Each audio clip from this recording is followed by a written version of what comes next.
Orang yang tidak menikah atau belum beranjak menikah acap kali dianggap sebagai akhir, daluarsa, expired, nggak laku-laku. Anggapan seperti ini acap kali muncul di antara kerumunan banyak orang ketika menjudge seorang di antara mereka yang belum menikah. Bahkan ketika orang belum menemukan jodohnya, acap kali kata-katain karena paling suka pilih-pilih. Sebuah kalimat yang sederhana, terkesan wajar, tapi bagi sebagian dari orang yang belum menikah, kata-kata ini akan terdengar begitu pedas, bahkan sangat menyakitkan. Kita acap kali begitu ringan ngatain si jomblo, padahal kronologi yang sebenarnya tentang si jomblo kita tak pernah tahu persis. Bahkan anggapan negatif yang jauh lebih parah lagi.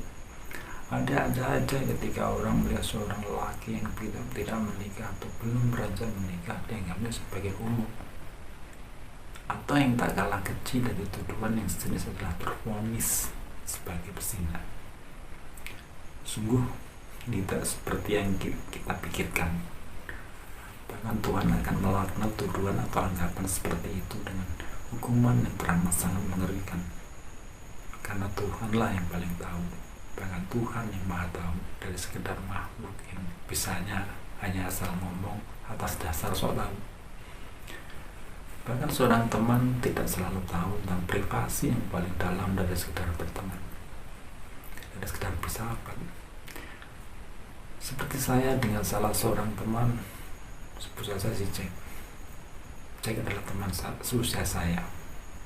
Jack pernah jadi orang ganteng selagi muda, malah orang yang paling ganteng di zaman saya. Dulunya cewek-cewek selagi masih di SMA itu terbukti ketika begitu banyaknya cewek-cewek yang segitu gampangnya menaruh hati ke si Jack. Selepas SMA, saya dengan Jack berpisah karena kesibukan masing-masing demi menjalani aktivitas masing-masing. Bahkan yang saya tahu tentang Jack selepas SMA, Jack adalah Arjuna dengan begitu banyak penggemar. Tapi apa yang terjadi setelah sekian tahun lamanya terpisah?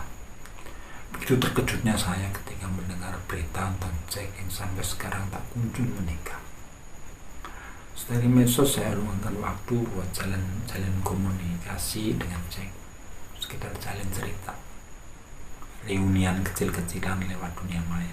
Saya bilang, loh, kok gak nikah-nikah? Kamunya sih banyak yang pilih-pilih. Sedari saya ngomong gitu, jadi Jack ngambek. Jack bilang, sok tahu kamu, asal aja. Dari situ jadi panjang ceritanya, sampai-sampai entah apa yang terjadi. Pokoknya persoalan dari detail si Jack yang tak kunjung menikah terbongkar saat itu juga. Bahkan pokok persoalan yang jauh lebih sensitif ternyata bukan terletak pada soal perempuan, melainkan kembali kepada privasi si Jack berkaitan dengan pasal intern keluarga. Bahkan penyebab dari si Jack yang sampai sekarang tak kunjung menikah adalah orang tuanya sendiri. Dalam hal ini adalah otoritas bapaknya yang selalu memaksakan si Jack untuk selalu menjadi orang nomor satu dalam segala hal. Sebuah kondisi kehidupan yang tak lebih merupakan himpitan-himpitan rintihan beban mental bagi si Jack dari kecil selagi jalanin hidup bareng bapaknya. Begitulah nasib Jack yang tak ubahnya senasib dengan nasib seorang anak durhaka yang tengah jalanin hukuman. Dari situ, di saat waktunya menuai perempuan, si Jack malah hilang selera untuk beranjak menikah. Bahkan si Jack hanya ingin menikah jika si Jack sudah beranjak mandiri, punya rumah sendiri, punya kerjaan andalan, pokoknya bisa cari makan sendiri, nggak lagi nebeng hidup bareng orang tuanya. Lagian gimana mungkin si Jack bisa jalanin semua itu jika waktu yang begitu berharga seolah-olah hanya milik bapaknya yang punya kuasa. Bahkan bapaknya sendiri yang ambil itu semua waktu buat kepentingan bapaknya sendiri. Sampai-sampai si Jack seperti tak lagi punya waktu untuk menggali nasibnya sendiri. Sehingga ibu bapaknya wafat, si Jack merasa tak mendapatkan apa-apa selain menemukan dirinya sendiri yang senantiasa dalam ketidakberdayaan. Bahkan di saat sekarang, di saat orang seusia Jack yang sudah seharusnya menimang cucu, Jack tetap aja bertahan dalam kesendirian untuk senantiasa bertahan dalam perjuangan hidup yang tak menentu. Jadi guys, yang namanya perkara belum menikah itu tak selalu perempuan yang menjadi lelaki dalam kesendirian. Terlebih perempuan yang terlanjur menjadi gadis tua.